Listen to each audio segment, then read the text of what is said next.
L'Observatoire des cadres et du management est un espace libre, un collectif, en dehors de tout mandat et de toute fonction professionnelle, pour les managers, les cadres qui sont curieux de comprendre l'évolution de leur entreprise, de leur travail, de leur secteur, des méthodes de management qui leur sont appliquées, curieux car cela leur permet de vivre mieux leurs responsabilités, les responsabilités pour lesquelles ils sont cadres, ils sont managers. Il est donc tout naturel que la CFDT Cadre ait été, il y a 20 ans maintenant, en 1996, fondateur de l'Observatoire des cadres.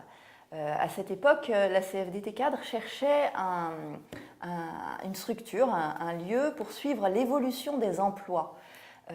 Et finalement, cette évolution s'est avérée tellement importante que c'est devenu un observatoire davantage centré sur les mutations du travail des cadres. Trouver des appuis pour bien travailler a toujours été au cœur du syndicalisme CFDT.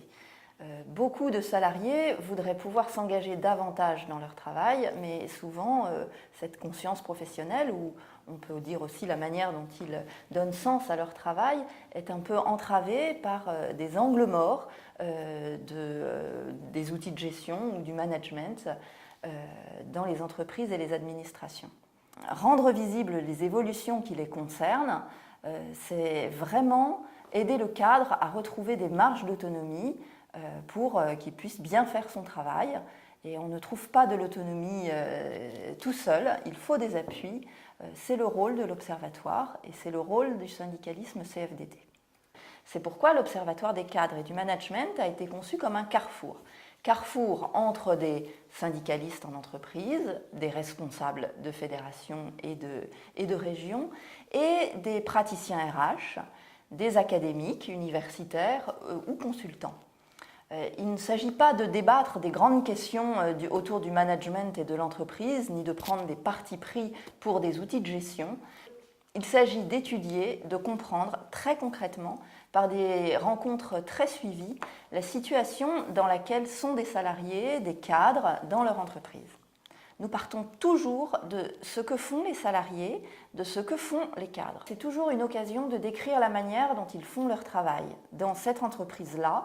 Et quand on sait décrire une situation, on sait souvent la faire évoluer. Mais c'est très difficile de décrire des situations de travail. Alors on le fait ensemble. Et en croisant les descriptions d'autres équipes syndicales, en croisant les interrogations des praticiens RH qui sont au pilotage des outils de management, et en croisant aussi avec les analyses, les perspectives des universitaires et des académiques. On construit beaucoup à l'Observatoire des cadres. Personne n'a le savoir, chacun évolue et c'est enrichissant pour tous. Et beaucoup pour les sections, beaucoup pour les universitaires qui ensuite transmettent leur savoir aux étudiants et pour les RH qui peuvent faire évoluer les choses dans l'entreprise.